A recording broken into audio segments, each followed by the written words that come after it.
پھر دن ہوا پرانی رات کا، کرے سو شکر ہم خدا کی ذات کا، خدا کی ذات کا نیا پھر دن ہوا۔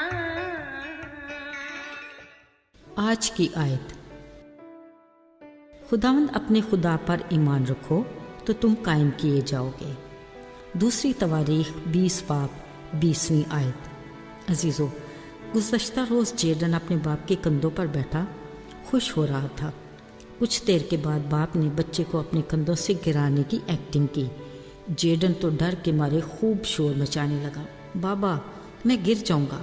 باپ نے کہا، بیٹا میں تمہیں گرنے نہیں دوں گا، مگر بچہ مسلسل گرنے کے ڈر سے خوب شور مچاتا رہا اور باپ اسے نہ گرانے کا یقین دلاتا رہا۔ آخر 2-3 بار گرنے کی ایکٹنگ کے بعد جیڈن کو یقین آ ہی گیا کہ اس کا باپ کسی بھی صورت اسے گرنے نہیں دے گا۔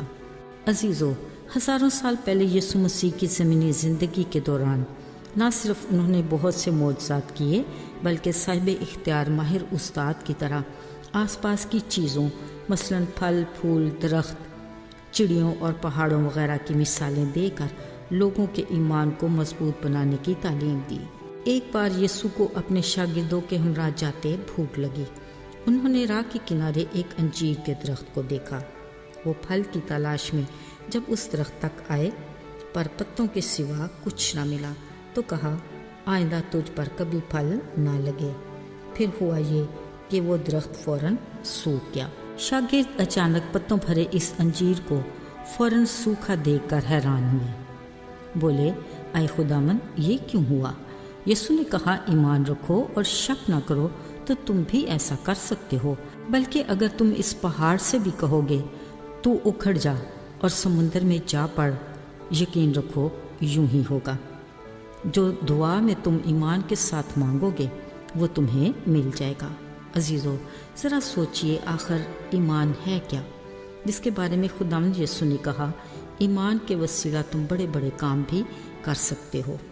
مطلب مکمل یقین اور کامل بھروسہ۔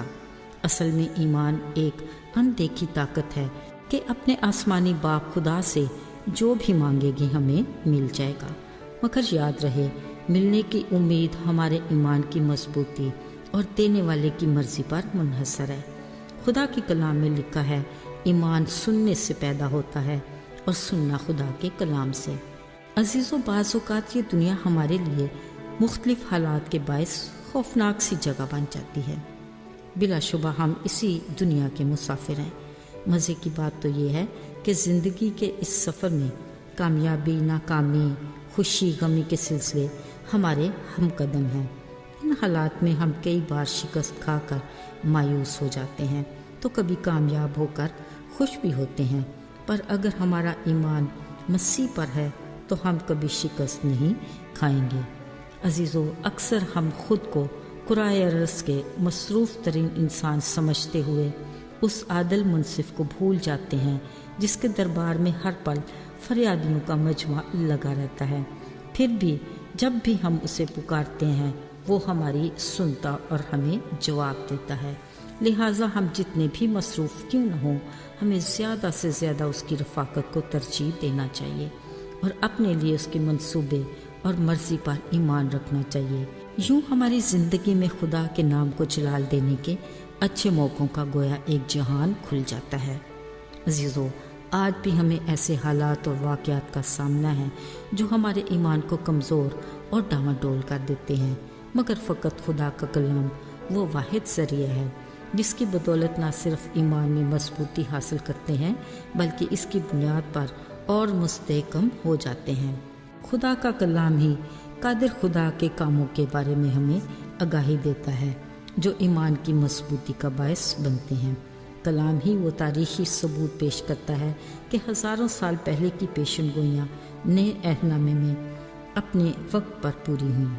ہمارے ہم ایمان انسانوں یعنی یسوع کے شاگردوں کے ہاتھوں سے ہونے والے معجزات ہماری مضبوطی کا باعث بنتے ہیں، اور ایلیا کی ایمان سے مانگی دعا سے 3.5 برس تک میگھ کا نہ برسنا وغیرہ۔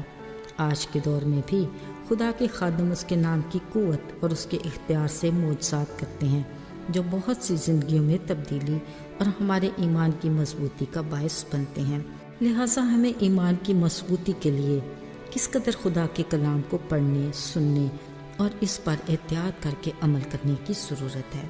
یاد رہے، روحانی ہتھیاروں میں ایمان ایک ڈھال کی مانند ہے جو ہمیں ابلیس کے وار سے محفوظ رکھتی ہے۔ آئیے دعا کریں۔ اے خدا، ہم تیرے شکر گزار ہیں کہ تو زندہ خدا ہے جو ہماری بات سنتا اور تسلی بخش جواب دیتا ہے۔ ہمیں ایمان کی مضبوطی عطا کر کہ ہم تیری قدرت کو یاد رکھیں۔ اپنے حضور سے ہمارے لیے تازگی کے دن لا، یسوع کے مبارک نام میں، آمین۔